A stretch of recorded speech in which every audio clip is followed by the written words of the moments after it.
Dear students, ഇന്നത്തെ സെഷനിൽ നമ്മൾ നോക്കാൻ പോകുന്നത് കെമാപ്പിനെ പറ്റിയിട്ടുള്ള ഫർദർ പ്രോബ്ലംസ് ആണ് നമ്മൾ നോക്കാൻ പോകുന്നത്. ഓക്കെ, ലാസ്റ്റ് ക്ലാസ്സിൽ ഞാൻ പറഞ്ഞിരുന്നു കുറച്ച് കെമാപ്പ് റിലേറ്റഡ് ആയിട്ടുള്ള കുറച്ച് പ്രോബ്ലംസ് പറഞ്ഞിരുന്നു. അതേപോലെ ഒരു പ്രോബ്ലത്തിൽ നിന്ന് നമുക്ക് സ്റ്റാർട്ട് ചെയ്യാം. അപ്പൊ നമുക്ക് അതൊന്ന് ബ്രഷപ്പ് ചെയ്തതിന് ശേഷം പുതിയൊരു കൺസെപ്റ്റിലേക്ക് പോവാം. ഓക്കെ, സോ ഞാൻ ക്വസ്റ്റ്യൻ ബോർഡിൽ എഴുതി വെച്ചിട്ടുണ്ട്. ക്വസ്റ്റ്യൻ ഇതാണ്: reduce the following equation using K map. K map വെച്ച് എന്ത് ചെയ്യണം? ഈ ഇക്വേഷനെ നമ്മൾ എന്ത് ചെയ്യണം? റെഡ്യൂസ് ചെയ്യണം. ഓക്കെ, റെഡ്യൂസ് ചെയ്യണം. അതിന്റെ കൂടെ ഒരു ക്വസ്റ്റ്യനും കൂടെ ഉണ്ട്. എന്നിട്ട് തന്നിരിക്കുന്ന ഇക്വേഷനെ നമ്മൾ ലോജിക് ഗേറ്റ്സ് യൂസ് ചെയ്ത് ഇംപ്ലിമെന്റ് ചെയ്യണം. ഓക്കെ, രണ്ട് കൺസെപ്റ്റ് ആണ്. ഒന്ന് ഇതിനെ റെഡ്യൂസ് ചെയ്യണം. സെക്കൻഡ് വൺ എന്താണ്? Implement using logic gates. Okay, logic Gates വെച്ച് നമ്മൾ ഈ സർക്യൂട്ടിനെ ഇംപ്ലിമെന്റ് ചെയ്യണം. അപ്പൊ നമ്മൾ എന്ത് ചെയ്യാണ്? ഫസ്റ്റ് നമ്മൾ ആ ഇക്വേഷൻ നമ്മൾ ഇവിടെ എഴുതി വെച്ചിട്ടുണ്ട്. നിങ്ങൾ ആൻസർ ബുക്കിനകത്ത് എഴുതുന്ന സമയത്ത് തന്നിരിക്കുന്ന ക്വസ്റ്റ്യൻ ഫസ്റ്റ് എന്ത് ചെയ്യണം? നോട്ടിലേക്ക് എഴുതി വെക്കുക. അപ്പൊ നമ്മൾ ഇത് നോക്കുക, ഗിവൺ എന്ന് പറഞ്ഞിട്ട് തന്നിരിക്കുന്ന ക്വസ്റ്റ്യൻ എഴുതി വെക്കുക. Okay, given F of A B C D equal to എങ്ങനെ എഴുതണം? Sigma M of 0, 1, 2, 4, 6, 9, 10. So given എന്ന് പറഞ്ഞിട്ട് ആ തന്നിരിക്കുന്ന ക്വസ്റ്റ്യൻസ് എഴുതി വെക്കുക. അതിനുശേഷം എന്ത് ചെയ്യണം? ആദ്യം നമ്മൾ ഇത് എത്ര വേരിയബിൾ കെമാപ്പ് ആണെന്നുള്ളത് അനലൈസ് ചെയ്യുക. ഇതിൽ നോക്കുമ്പോൾ നിങ്ങൾക്ക് എത്ര വേരിയബിൾ തന്നിട്ടുണ്ട്? 1, 2, 3, 4. സോ ഇത് എത്ര വേരിയബിൾ കെമാപ്പ് ആയിരിക്കും? ഇത് 4 വേരിയബിൾ കെമാപ്പ് ആയിരിക്കും. സോ നമ്മൾ എന്ത് ചെയ്യണം? ഒരു 4 വേരിയബിൾ കെമാപ്പ് ഇവിടെ പ്ലോട്ട് ചെയ്യുക. ഓക്കെ, നമ്മൾ എന്ത് ചെയ്യുക? ഒരു 4 വേരിയബിൾ കെമാപ്പിനെ ഇവിടെ വരയ്ക്കുക. സോ ഞാൻ ഇവിടെ എന്ത് ചെയ്തു? ഒരു 4 വേരിയബിൾ കെമാപ്പ് വരയ്ക്കുകയാണ്. ഓക്കെ, ഇനി വരയ്ക്കുമ്പം ബാക്കി നിങ്ങൾക്ക് ഓൾറെഡി ഫെമിലിയർ ആയിരിക്കും, നമ്മൾ ക്ലാസ്സുകളിൽ പറഞ്ഞു പോയിട്ടുള്ളതാണ്. സോ അതിന് എന്ത് ചെയ്തു? 4 റോസ് 4 കോളംസ് ആയിട്ട് അങ്ങ് ഡിവൈഡ് ചെയ്തു. ഓക്കെ, എന്നിട്ട് ഇത് എ ബി, ഇതെന്താണ്? C D. 0, 0, 0, 1, 1, 1, 1, 0. ഇതെന്താണ്? 0, 0, 0, 1, 1, 1, 1, 0. ഓക്കെ, ഇനി നമുക്കറിയാം ഏതൊക്കെ സെൽ ഏതിന്റെയാണെന്ന് നമുക്കറിയാം. ഇനി ഞാൻ പ്രത്യേകിച്ച് അത് എടുത്ത് പറയണില്ല. ഡയറക്റ്റ് ആ സെൽ വാല്യൂസ് ഏതൊക്കെ മിൻ ടേംസ് ആണ് തന്നിരിക്കുന്നത്, ആ മിൻ ടേംസ് ഉള്ള അല്ലെങ്കിൽ ആ കറസ്പോണ്ടിങ് സെൽസിൽ ആ മിൻ ടേംസ് ഉണ്ട് എന്ന് അറിയിക്കാൻ വേണ്ടി ഞാനൊരു 1 ഇട്ട് കൊടുക്കുക ചെയ്യുന്നത്. ഓക്കെ, ഫോർ എക്സാമ്പിൾ ഇപ്പൊ തന്നിരിക്കുന്ന മിൻ ടേം എന്ന് പറയുന്നത് ഏതിന് കറസ്പോണ്ടിങ് ആണ്? സോ മിൻ ടേം 0 എന്ന് പറയുമ്പോഴത്തേക്കും ഇത് 1. ഓക്കെ, അടുത്ത മിൻ ടേം ഏതാണ്? നെക്സ്റ്റ് 1 ആണ്. സോ അവിടെ ഞാൻ ഏത് സെൽ ആയിരിക്കും? ഈ സെൽ അഗെയിൻ 1 ഇട്ട് കൊടുത്തു. നെക്സ്റ്റ് 2 എവിടെയാണ്? ഇവിടെ ഞാൻ 1 ഇട്ട് കൊടുത്തു. ഓക്കെ, ഇനി അടുത്ത എവിടെയാണ്? 4, 0, 1, 2, 3. 3 നമുക്കില്ലല്ലോ. 4 ഇവിടെ ഞാൻ എന്തെടുത്തു? 1 ഇട്ട് കൊടുത്തു. 5 ഉണ്ടോ? ഇല്ല. പിന്നെ എന്താണ്? 6ൽ ഞാൻ 1 ഇട്ട് കൊടുത്തു. 7 ഉണ്ടോ? ഇല്ല. 8 ഉണ്ടോ? ഇല്ല. 9 ഉണ്ട്. ഓക്കെ, 10 ഇവിടെ അല്ലേ? ഇനി 11 ഉണ്ടോ? ബാക്കിയുള്ള ടേംസ് ഒക്കെ ആബ്സെന്റ് ആണ്. അപ്പൊ നോക്കിയേ, 0, 1, 2, 3 ഇല്ലല്ലോ. 4, 5 ഇല്ല. 6 ഉണ്ടോ? ഉണ്ട്. 7 ഇല്ല. 8 ഉണ്ടോ? ഇല്ല. 9, 10 ഉണ്ടോ? ഉണ്ട്. 11. ബാക്കി ടേംസ് ഒക്കെ ആബ്സെന്റ് ആണ്. ഓക്കെ, ഇനി നമ്മൾ എന്താ ചെയ്യുക? ഈ ടേംസിനെയൊക്കെ കൂടി നമ്മൾ എന്ത് ചെയ്യണം? ഗ്രൂപ്പ് ചെയ്യണം. എങ്ങനെ ഗ്രൂപ്പ് ചെയ്യും എന്നുള്ളതൊന്ന് നോക്കിയേ. നമ്മൾ കുറെ കേസസ് നമ്മൾ അനലൈസ് ചെയ്തിട്ടുണ്ട്. അപ്പൊ ഇനി എങ്ങനെയാണ് അതിനെ ഗ്രൂപ്പ് ചെയ്യുന്നത് എന്നുള്ളത് നിങ്ങൾക്ക് ഫെമിലിയർ ആയിരിക്കണം. ഓക്കെ, ഫസ്റ്റ് ഗ്രൂപ്പ് ഞാൻ എടുക്കുവാണ്. ഞാൻ നോക്കുമ്പോൾ എനിക്ക് ഏറ്റവും ഈസിയായിട്ട് ഗ്രൂപ്പ് ചെയ്യാൻ പറ്റുന്ന ഒരു കേസ് എന്ന് പറയുന്നത് എന്തായാലും 16ന്റെ സെൽ ഇല്ല. അപ്പൊ 16 സെൽ എനിക്ക് എന്തായാലും കിട്ടത്തില്ല. പിന്നെ ഞാൻ 8ന്റെ അടുപ്പിച്ച് 8 വൺസ് വരുന്നുണ്ടോ നോക്കി, ഇല്ല. അപ്പൊ ഞാൻ അതെന്ത് ചെയ്തു? അതും ഇഗ്നോർ ചെയ്തു. അടുത്ത എന്താണ്? ഞാൻ 4 ഉണ്ടോ എന്ന് നോക്കുകയാണ്. ഓക്കെ, നോക്കിയേ, 4 നോക്കുമ്പോഴത്തേക്കും ഇവിടെ എന്താണ്? എഗെയിൻ ഇവിടെ എന്താണ്? ഇവിടെ ഇത് ഫോൾഡ് ചെയ്യുന്ന സമയത്ത് ഈ 2 വൺസും ഈ 2 വൺസും എന്താണ്? അഡ്ജസന്റ് ആണ്. ഓക്കെ, അപ്പൊ ഈ 2 വൺസും അഡ്ജസന്റ് ആയി വരുമ്പോഴത്തേക്കും മൊത്തം എത്ര സെൽസ് എനിക്ക് അഡ്ജസന്റ് ആയിട്ട് കിട്ടും?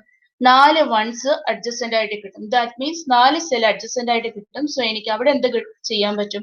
ആ 4 ചേരുന്ന ഒരു ഗ്രൂപ്പ് എനിക്ക് സെലക്ട് ചെയ്യാൻ പറ്റും. സോ ഞാൻ ഇത് എന്ത് ചെയ്തു? Take it as first group. Okay, ഇതിനെ ഞാൻ ഫസ്റ്റ് ഗ്രൂപ്പ് ആയിട്ട് ചൂസ് ചെയ്തു. ഓക്കെ, ഇനി എനിക്ക് എന്ത് ചെയ്യാൻ പറ്റും? ഇനി നോക്കേണ്ട ഒരു കേസ് എന്ന് പറയുന്നത്, നമുക്ക് ഇതിനെ ഫോൾഡ് ചെയ്യാൻ വേറെ രീതിയിൽ എന്തെങ്കിലും ചൂസ് ചെയ്യാൻ പറ്റുമോ എന്ന് നോക്കാം. അപ്പൊ ഇനി ഞാൻ നോക്കുമ്പോഴത്തേക്ക് ഇവിടെ ഒരു 1 കിടപ്പുണ്ട് അല്ലെ? ഈ 1നെ എങ്ങനെ ഗ്രൂപ്പ് ചെയ്യാം? ഈ 1നെ വേണമെങ്കിൽ എനിക്ക് ഇങ്ങനെ ഗ്രൂപ്പ് ചെയ്യാം. ഓക്കെ, ഇങ്ങനെ ഗ്രൂപ്പ് ചെയ്യാം. പക്ഷെ ഇങ്ങനെ ഗ്രൂപ്പ് ചെയ്യുമ്പോഴത്തേക്കും ഒന്ന് ഫോൾഡ് ചെയ്യുന്ന നോക്കി, ഇവിടെ ഒരു 1 ഉണ്ട്, ഇവിടെ ഒരു 1 ഉണ്ട്. ഓക്കെ, രണ്ടും കൂടി ഒന്ന് ഫോൾഡ് ചെയ്ത് നോക്കിക്കഴിഞ്ഞാൽ എങ്ങനെ വരും? എനിക്ക് ഈ രണ്ട് വൺസ് വേറൊരു ഗ്രൂപ്പായിട്ട് ഫോം ചെയ്യില്ലേ അല്ലേ? അപ്പൊ എന്ത് ചെയ്യാൻ പറ്റും? അപ്പൊ ഇതിനെ ഡിസ്റ്റർബ് ചെയ്യാൻ വേണ്ട, എന്നാൽ ഈ സെപ്പറേറ്റ് നിൽക്കുന്ന രണ്ട് വൺ ഒരുമിച്ച് എനിക്ക് ഗ്രൂപ്പ് ചെയ്യാൻ പറ്റും അല്ലേ? Take it as second term. Okay, ഇതിനെ ഞാൻ എന്ത് ചെയ്തു? സെക്കൻഡ് ടേം ആയിട്ട് കൺസിഡർ ചെയ്തു. ഇനി ഞാൻ നോക്കുമ്പോൾ ഒരു വണ്ണ് കൂടി സെപ്പറേറ്റ് ആയിട്ട് നിൽക്കുന്നു. ഓക്കെ, ആ വണ്ണിനെ എനിക്ക് വേറെ ഏതെങ്കിലും രീതിയിൽ ഗ്രൂപ്പ് ചെയ്യാൻ പറ്റുമോ? ഗ്രൂപ്പ് ചെയ്യാൻ പറ്റുമല്ലോ. എങ്ങനെ ചെയ്യാൻ പറ്റും? ഇതിനെ ഒന്നും കൂടെ ഒന്ന് ഫോൾഡ് ചെയ്ത ഈ വണ്ണും കൂടെ എടുത്ത് എനിക്ക് ഏത് ടേം ആയിട്ട് എഴുതാൻ പറ്റും? തേർഡ് ഗ്രൂപ്പ് ആയിട്ട് അല്ലെങ്കിൽ തേർഡ് ടേം ആയിട്ട് എഴുതാൻ പറ്റും. അപ്പൊ എനിക്ക് എന്ത് കിട്ടി? കറസ്പോണ്ടിങ് ആയിട്ടുള്ള 3 ഗ്രൂപ്പ്സ് കിട്ടി. ശരിയല്ലേ? എനിക്ക് 3 ഗ്രൂപ്പ്സ് കിട്ടി. അങ്ങനെയാണെങ്കിൽ ഈ 3 ഗ്രൂപ്പ്സിന്റെ കറസ്പോണ്ടിങ് ഇക്വേഷൻ നമുക്കൊന്ന് ഫോം ചെയ്താലോ? എങ്ങനെ എഴുതാം? Question F of A B C D ആയിരുന്നു. സോ എന്റെ ഔട്ട്പുട്ടും എന്ത് തന്നെയാണ്? തന്നിരിക്കുന്ന അതേപോലെ എഴുതാം. F of A B C D. അങ്ങനെയാണെങ്കിൽ ഇനി ഓരോ ടേമിന്റെ കറസ്പോണ്ടിങ് ഇക്വേഷൻസ് എന്ന് പറയാലോ, ഓരോ ഗ്രൂപ്പിന്റെ കറസ്പോണ്ടിങ് ടേംസ് പറയാലോ. ഫസ്റ്റ് ഗ്രൂപ്പ് എടുത്തു. ഫസ്റ്റ് ഗ്രൂപ്പ് ആണെങ്കിൽ ഇതാണല്ലോ ഫസ്റ്റ് ഗ്രൂപ്പ്. സോ ഫസ്റ്റ് ഗ്രൂപ്പിനെ ഞാൻ ആദ്യം എന്ത് ചെയ്തു? ഹൊറിസോണ്ടലി നോക്കുക, പിന്നെ വെർട്ടിക്കലി നോക്കുക. ഇനി എടുത്ത് പറയേണ്ട ആവശ്യമില്ല എന്ന് വിശ്വസിക്കുന്നു. ഹൊറിസോണ്ടലി നോക്കുമ്പോൾ ഏത് ടേം വരും? A bar. Okay, A bar വന്നു. വെർട്ടിക്കലി നോക്കുമ്പോൾ ഏതൊക്കെ ടേംസ് വരും? അൺചേഞ്ചിങ് ആയിട്ടുള്ളത് മാത്രം പറയണേ. ഡി ബാർ വരും. പ്ലസ് സെക്കൻഡ് ടേം എടുത്തേ. സെക്കൻഡ് ടേം എന്ന് പറയുന്നത് ഇതാണ് സെക്കൻഡ് ഗ്രൂപ്പ് എന്ന് പറയുന്നത്. സെക്കൻഡ് ഗ്രൂപ്പ് ഇതേപോലെ ഹൊറിസോണ്ടലി എടുത്ത് നോക്കിയേ, എന്ത് വരും? ബി ബാർ ഇൻറ്റു അതിനെ വെർട്ടിക്കലി എടുത്ത് നോക്കിയേ, C bar D. Okay, C bar D. ഇനി ഒരെണ്ണവും കൂടിയുണ്ട്, ഒരു ടേമും കൂടിയുണ്ട്. ഓക്കെ, ആ ടേം ഒരു ഗ്രൂപ്പും കൂടിയുണ്ട്, അതാണ് ഈ ഗ്രൂപ്പ്. ആ ഗ്രൂപ്പിന്റെ കറസ്പോണ്ടിങ് ടേംസ് എന്ന് പറഞ്ഞേ. ആദ്യം ഹൊറിസോണ്ടലി പിന്നെ വെർട്ടിക്കലി. അപ്പൊ ഹൊറിസോണ്ടലി എടുത്ത് നോക്കുമ്പോൾ ഏതാണ് അൺചേഞ്ചിങ് ആയിട്ട് നിൽക്കുന്നത്? B bar. അതേപോലെ വെർട്ടിക്കലി എടുത്ത് നോക്കുമ്പോൾ എന്താണ് വാല്യൂ? 10. 10 എന്ന് പറയുന്നത് C into D bar. So നമുക്ക് എന്ത് കിട്ടി? കറസ്പോണ്ടിങ് ടേം എന്ന് പറയുന്നത് 3 ഗ്രൂപ്പ് നമ്മൾ എഴുതി കഴിഞ്ഞല്ലോ. സോ കറസ്പോണ്ടിങ് ഇക്വേഷൻ എന്ന് പറയുന്നത് എന്താണ്? F of A B C D equal to എന്ത് കിട്ടി? A bar dot D bar plus B bar dot C bar D plus B bar C D bar. അപ്പൊ നമുക്ക് എന്ത് കിട്ടി? ഇങ്ങനെ ഒരു ടേം കിട്ടി. ഓക്കെ, ഇത്രയും നിങ്ങൾക്ക് ക്ലിയർ ആണോ? ഓക്കെ, ഇത്രയും കാര്യങ്ങൾ നിങ്ങൾക്ക് ക്ലിയർ ആണെന്ന് വിശ്വസിക്കുന്നു. അപ്പൊ ഇതാണ് നമുക്ക് കിട്ടിയ ഒരു കൺസെപ്റ്റ് എന്ന് പറയുന്നത്. ഇനി ശരിക്കും പറഞ്ഞാൽ ഈ സർക്യൂട്ടിനെ ഇനി നിങ്ങൾ നോക്കുക, ഇതിനെ വേറെ ഏതെങ്കിലും രീതിയിൽ നമുക്ക് റെഡ്യൂസ് ചെയ്യാൻ പറ്റുമോ എന്നുള്ളത് നോക്കുക. ഇതെന്ന് പറയുന്നത് ഒരു പോസിബിലിറ്റി ആണ് ഞാൻ പറഞ്ഞത്. ഒരു പക്ഷെ നമ്മൾ ഇതിനെ ഒന്നും കൂടെ പ്രയറായിട്ട് നോക്കിക്കഴിഞ്ഞാൽ ചിലപ്പോൾ ഈ ഇക്വേഷന് ഒന്നും കൂടെ റെഡ്യൂസ് ചെയ്യാൻ പറ്റുമായിരിക്കാം. ഓക്കെ, അത് ട്രൈ ചെയ്ത് നോക്കുക. നമ്മൾ ഈ എടുക്കുന്ന ഗ്രൂപ്പിനെ ബേസ് ചെയ്തിട്ടാണ് ഈ പറയുന്ന ഗ്രൂപ്പിങ്ങും കാര്യങ്ങളും എല്ലാം ഇരിക്കുന്നത്. നമ്മൾ ഇതിനെ ബാക്കിയുള്ള ടേംസ് എല്ലാം ഈ ഗ്രൂപ്പിങ്ങിനെ ബേസ് ചെയ്തിട്ടാണ് ഇരിക്കുന്നത്. അതിനെ വേറെ ഏതെങ്കിലും രീതിയിൽ നമുക്ക് ചെയ്യാൻ പറ്റുമോ എന്നുള്ളത് നോക്കണം. ഓക്കെ, സോ ഇതാണ് നമുക്ക് കിട്ടിയ ഒരു ഇക്വേഷൻ എന്ന് പറയുന്നത്. അപ്പൊ ഇങ്ങനെ ഒരു ടേം നമുക്ക് കിട്ടി. ഇനി ഇതിനെ എന്ത് ചെയ്യണം? നമുക്ക് ഇംപ്ലിമെന്റ് ചെയ്യാം. അപ്പൊ ഇംപ്ലിമെന്റ് ചെയ്യുന്നത് എങ്ങനെയാണ്? നമ്മൾ ഞാൻ ഈ ഫിഗർ ഒന്ന് മായ്ക്കുകയാണ്. എനിക്ക് ഇക്വേഷൻ മതി ഇംപ്ലിമെന്റ് ചെയ്യാനായിട്ട്. ഓക്കെ, അപ്പൊ ഞാൻ ഇതങ്ങ് മായ്ക്കുകയാണ്. അപ്പോ ഞാൻ ഈ തന്നിരിക്കുന്ന ക്വസ്റ്റ്യൻ ഈ ഒരു സെഷൻ ഞാൻ അങ്ങ് വായിച്ചു. നമ്മുടെ ഫൈനൽ ഇക്വേഷൻ താഴെ കിടപ്പുണ്ട്, ഇംപ്ലിമെന്റ് ചെയ്യാൻ വേണ്ടിയിട്ടുള്ള ഇക്വേഷൻ. ഓക്കെ, അപ്പൊ ഇത് എന്താണ്? ഫസ്റ്റ് ടേം ആണ്. ഇത് ഫസ്റ്റ് ടേം. ഇതെന്താണ്? Second term. ഇതെന്താണ്? തേർഡ് ടേം ആണ്. ഓക്കെ, അങ്ങനെയാണെങ്കിൽ ഞാൻ ഓരോ ടേംസ് ആയിട്ട് അങ്ങ് വരച്ചാൽ മതിയല്ലോ. ഫസ്റ്റ് ടേം എടുത്തു. ഫസ്റ്റ് ടേമിനകത്ത് എന്താണ്? ഇതൊരു പ്രോഡക്റ്റ് ടേം ആണ്. അപ്പൊ ഇതെന്താണ്? ഇതൊരു ആൻഡ് ഗേറ്റിനെ വെച്ച് റെപ്രസെന്റ് ചെയ്തു. അതിന്റെ ഇൻപുട്ടിൽ രണ്ടെണ്ണം വരും. ഏതൊക്കെയാണ്?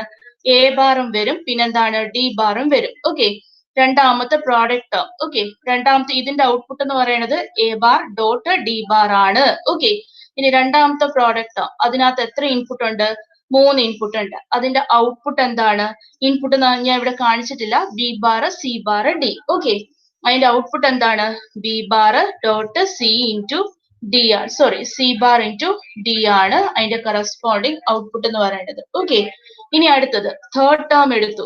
തേർഡ് ടേം എടുക്കുമ്പോഴത്തേക്കും ശരിക്കും പറഞ്ഞു കഴിഞ്ഞാൽ എഗെയിൻ എത്ര ഇൻപുട്ട് ഉണ്ടോ നോക്കിയേ. 1 2 3 ഇൻപുട്ട് ഉണ്ട്. ഓക്കെ, അങ്ങനെയാണെങ്കിൽ ഇതിന്റെ കറസ്പോണ്ടിങ് ഔട്ട്പുട്ട് എടുത്ത് ഏതൊക്കെയായിരിക്കും വരുന്നത്? B bar, C, D bar. Okay, ഇത്രയാണ് വരുന്നത്. ഇനി എന്ത് ചെയ്യണം? ഇതിനെ നമ്മൾ എക്സോർ ചെയ്തെങ്കിൽ മാത്രമേ എനിക്ക് എന്ത് കിട്ടുള്ളൂ? ഈ കറസ്പോണ്ടിങ് ഇക്വേഷൻ കിട്ടുള്ളൂ. This is equal to F of A B C D. ശരിയാണോ?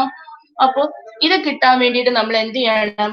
സോ ഇത്രയും ചെയ്തെങ്കിലേ കിട്ടുള്ളൂ. പക്ഷെ ഇത്രയും ചെയ്യാൻ വേണ്ടിയിട്ട് നമ്മൾ അതിന്റെ ഇൻപുട്ട് ഡിഫൈൻ ചെയ്തിട്ടില്ലല്ലോ. അപ്പൊ നമ്മൾ എന്ത് വേണം? അതിന്റെ ഇൻപുട്ട് കൂടി ഡിഫൈൻ ചെയ്യണം. അപ്പൊ ഇൻപുട്ട് എങ്ങനെ നമുക്ക് ഡിഫൈൻ ചെയ്യാൻ പറ്റും? ഇവിടെ എ ബാർ ആയിരുന്നു ഇൻപുട്ട്. ഇതാ ഞാൻ അതിന്റെ കറസ്പോണ്ടിങ് ടേംസ് ഇവിടെ എഴുതി വെച്ചിട്ടുണ്ട്. സോ അത് വെച്ചിട്ട് നിങ്ങൾക്ക് എന്ത് ഡിഫൈൻ ചെയ്യാൻ പറ്റും? ഇൻപുട്ട് ഡിഫൈൻ ചെയ്യാൻ പറ്റും. ഇവിടെ എ ബാർ ആണ്. അപ്പൊ ഞാൻ എന്ത് കൊടുക്കണം? ഇവിടെ ഒരു എ കൊടുത്തിട്ട് അവിടുന്ന് ഒരു ഇൻവെർട്ടർ വഴി എന്തെടുക്കണം? ഇത് എ ബാർ കിട്ടും. ഇതെന്താണ്? എ ആണ്. സിമിലർലി ഡി ബാർ കിട്ടണമെങ്കിൽ എന്ത് ചെയ്യണം? ഇവിടെ ഒരു ഇൻവെർട്ടർ കൊടുക്കണം, എന്നിട്ട് അതിന്റെ ഇൻപുട്ടിൽ ഡി കൊടുക്കണം, എന്നിട്ട് ഇവിടെ എന്ത് കിട്ടും? ഡി ബാർ കിട്ടും. ഓക്കെ, സോ അതേപോലെ നമ്മൾ അടുത്ത ടേം എടുക്കുക. ഇവിടെ അടുത്ത ടേം എടുക്കുമ്പോൾ ബി ആണല്ലോ. ബി ഇവിടെ ഡിഫൈൻ ചെയ്തിട്ടില്ലല്ലോ. അപ്പൊ ഞാൻ എന്ത് ചെയ്തു? എക്സ്റ്റേണലി ഒരു ബി കൊടുത്തു. എന്നിട്ട് ബി അല്ല കിട്ടേണ്ടത്, പക്ഷെ എന്താ കിട്ടേണ്ടത്? ബി ബാർ ആണ്. സോ ഞാൻ എന്ത് ചെയ്തു? ഇൻവെർട്ടർ വഴി കൊടുത്തപ്പോ എനിക്ക് ഇവിടെ എന്ത് കിട്ടി? ഇൻപുട്ടില് ബി ബാർ കിട്ടി. ഓക്കെ, അടുത്ത എന്താണ്? സി ബാർ ആണ്. അപ്പൊ ഞാൻ അഗെയിൻ എന്ത് കൊടുത്തു? ഇവിടെ സി കൊടുത്തു. എന്നിട്ട് ഒരു ഇൻവെർട്ടർ വഴി, അല്ലെങ്കിൽ ഇതേപോലെ ഞാൻ എന്ത് ചെയ്തു? ഒരു ഇൻവെർട്ടർ വഴി ഞാൻ എന്ത് ചെയ്തു? സി ബാർ എടുത്തു. സോ ഇതെന്താണ്? സി ബാർ ആണ്. ഓക്കെ, ഇനി അടുത്ത ഇൻപുട്ട് എന്താണ്? ഡി ആണ്. അപ്പൊ ഓൾറെഡി ഡി ഡിഫൈൻഡ് ആണല്ലോ. അപ്പൊ ഞാൻ എന്ത് ചെയ്തു? ഇങ്ങോട്ട് ഡി എടുത്ത് കണക്ട് ചെയ്തു. ഓക്കെ, സോ ഇതാണ് നമ്മുടെ ഡി. സോ അതെടുത്ത് ഇങ്ങോട്ടേക്ക് ഡയറക്റ്റ് കണക്ട് ചെയ്തു. ഇനി എന്താണ്? അടുത്ത ഗേറ്റ് എടുക്കുവാണെങ്കിൽ അടുത്ത ആൻഡ് ഗേറ്റ് ആണ്. അടുത്ത ആൻഡ് ഗേറ്റിന്റെ ഇൻപുട്ടില് B bar C D bar ആണ്. ഓക്കെ, ബി ബാർ എടുക്കുവാണെങ്കിൽ ബി ബാർ ഓൾറെഡി ഡിഫൈൻഡ് ആണ്. അപ്പൊ എന്ത് ചെയ്തു? ഇവിടുന്ന് കണക്ഷൻ എടുത്തിട്ട് ഇത് ബി ബാർ ഇങ്ങോട്ട് കൊടുത്തു. ഓക്കെ, ഇനി അടുത്ത സി അല്ലേ? സി ഇവിടെ ഓൾറെഡി കിടപ്പുണ്ട്. അത് നമ്മൾ എടുത്ത് എന്ത് ചെയ്തു? ഇങ്ങോട്ടേക്ക് കണക്ഷൻ കൊടുത്തു. അടുത്ത ഡി ബാർ അല്ലേ? ഡി ബാർ എന്ന് പറയുന്നത് ഇവിടെ ഓൾറെഡി നമ്മൾ ഡിഫൈൻ ചെയ്ത് വെച്ചിരിക്കുകയാണ് ഡി ബാർ എന്ന് പറയുന്നത്. സോ അങ്ങനെയാണെങ്കിൽ എന്ത് ചെയ്താൽ മതി? ഇവിടുന്ന് ഒരു കണക്ഷൻ എടുത്ത് നമ്മൾ എന്ത് ചെയ്താൽ മതി? ഇങ്ങോട്ടേക്ക് ഡി ബാർ കൊടുത്തു. ഇതാണ് കറസ്പോണ്ടിങ് ആയിട്ടുള്ള ടേമിന്റെ ഇംപ്ലിമെന്റേഷൻ യൂസിങ് ഗേറ്റ്സ്. ഓക്കെ, പക്ഷെ ഇങ്ങനെ ഇംപ്ലിമെന്റ് ചെയ്യുന്നതിന് മുന്നേ നിങ്ങൾ ഫസ്റ്റ് ചെക്ക് ചെയ്യാനുള്ള കേസ് എന്ന് പറയുന്നത് തന്നിരിക്കുന്ന ഇക്വേഷൻ എന്ന് പറയുന്നത് എന്താണ്? റെഡ്യൂസ്ഡ് കെ മാപ്പിൽ ഗ്രൂപ്പ് ചെയ്ത് കിട്ടുന്ന ടേംസ് എന്ന് പറയുന്നത് റെഡ്യൂസ്ഡ് ഫോം ആണോ ഇല്ലയോ എന്നുള്ളത് ചെക്ക് ചെയ്യുക. ഓക്കെ, അത് ചെക്ക് ചെയ്ത് കറക്റ്റ് ആയിട്ട് നിങ്ങൾക്ക് ഗ്രൂപ്പ് ചെയ്യാൻ പറ്റുവാണെങ്കിൽ വേറെ വിഷയമില്ല.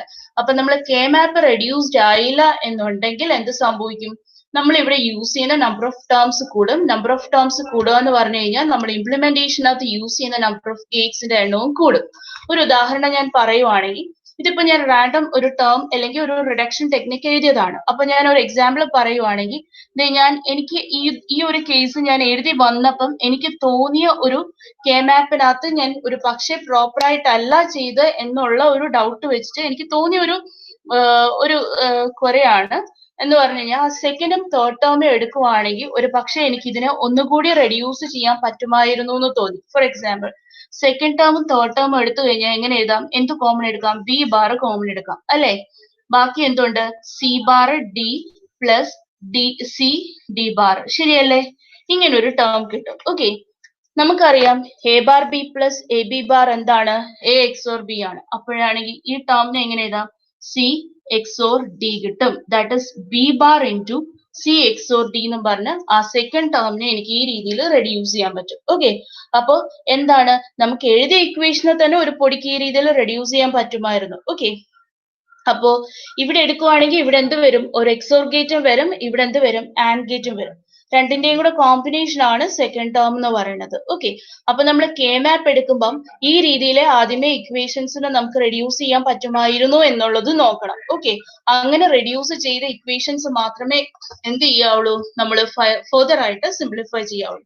ഇതിപ്പോ നമ്മൾ കുറെ പ്രോബ്ലംസ് ചെയ്യുമ്പോൾ ഈ ഒരു കൺസെപ്റ്റില് ക്ലാരിറ്റി വരും. ഓക്കെ, ഇത്രയും ക്ലിയർ ആയെന്ന് വിശ്വസിക്കുന്നു.